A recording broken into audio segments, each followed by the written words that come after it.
Yo, good morning, everybody. Hope all is well. Welcome to the shipyard here. I'm going to make a video on carrier construction and how I make them, how I put them together. It's going to be kind of an off-the-cuff video, very little preparation. So if I go too fast or if I skip over something that you want to know about, just let me know and try to get back with it.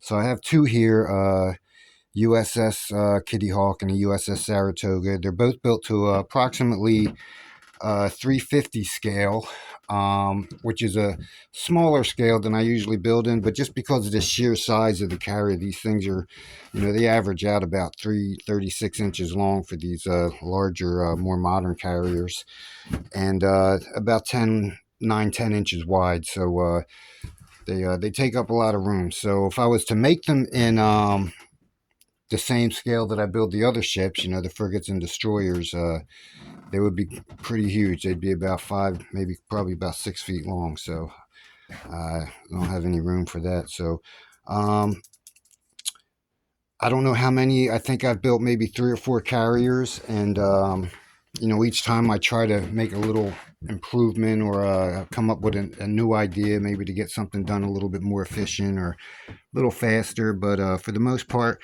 I've been building this the same way since I built the very first carrier.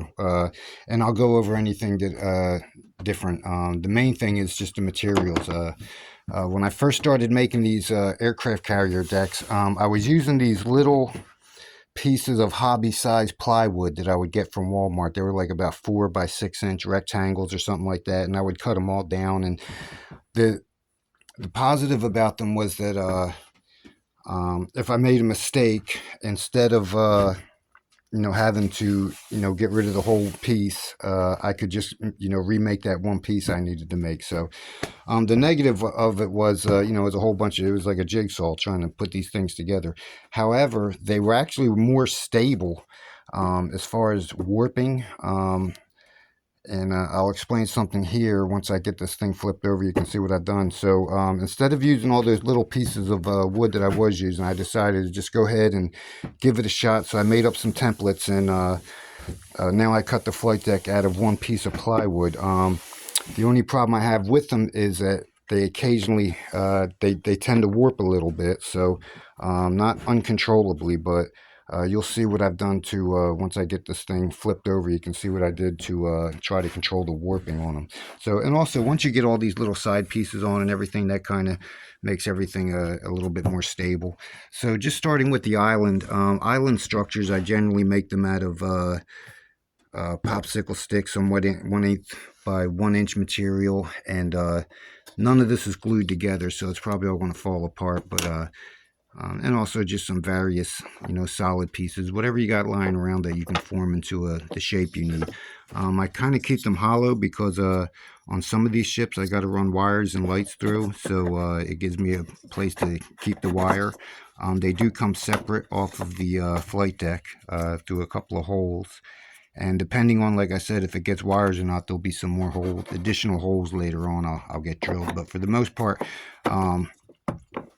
she's there. Now, the carriers, unlike the other destroyer type ships and cruisers and frigates and stuff, I kind of treat them in 3 main sections. The island being one, that's its own section. And the flight deck, like I was talking about previously, that's its own main section that I have to put together. This one happens to have a moving elevator.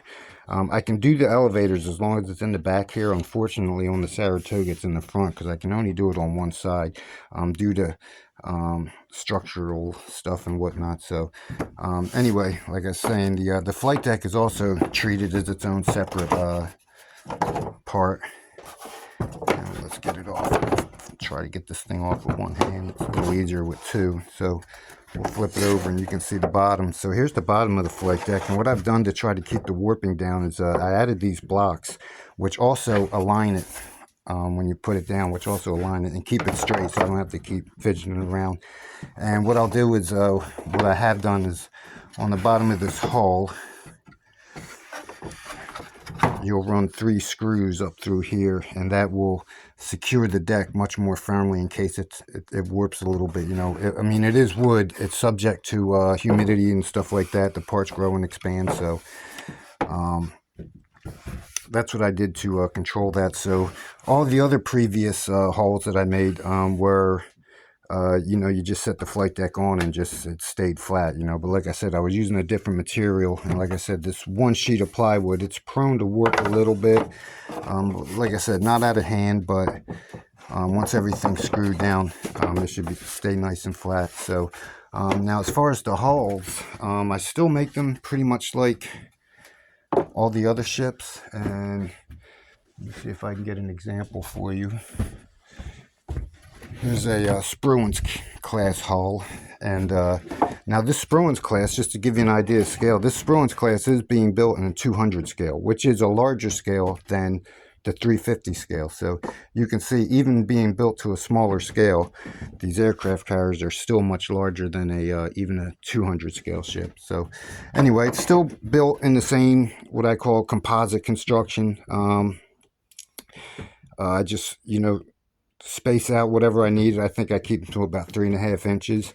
Now the one thing is, when I get the dimensions for these aircraft carriers, I just go by, you know, whatever I can find. The information's available, you know. I mean, one quick Google search will tell you exactly how long and how wide these things are, you know. So so the only thing is, it doesn't give me exactly how long the hull is, because I'm assuming that the dimensions they're giving me are from the flight deck dimensions, so which are usually well over 1,000 feet on these newer aircraft carriers. And so I just try to make the hull according to that, you know, what I think it should be. So the hulls usually end up, you know, 34, 35, an inch or two shorter than what I make the what is. But like I said, nobody's really going to ever know if it's a little bit too big or a little bit too small. So so this hull is, I'll be getting on this next today. I had to wait till today to make some noise, because I wanted to finish it last night, but the saw I have has too much, makes too much noise at night. So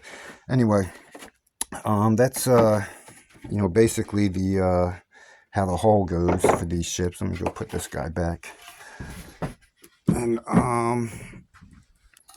you know, once I get the hull glued together and formed, you can see, then it's just a matter of adding all the little protrusions and various deck structures and whatever else you got going on these things. And like I said, I got to keep this area a little bit hollow, because some of these ships I have to run wires through them. So this is like I said, this is a Kitty Hawk hull, and I still have a little bit more to do to it, but it's mostly pretty much there, so I can go ahead and I'm going to set it aside and go ahead and work on some others.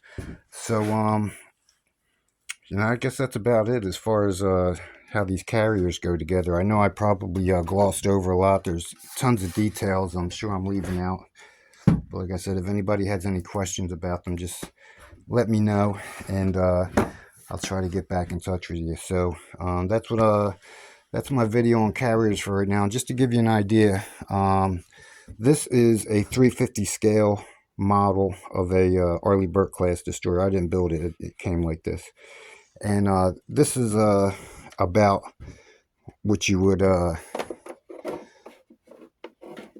know, that would be about the correct size for if you wanted to augment your ship, if you were with any other ship that you might have been on.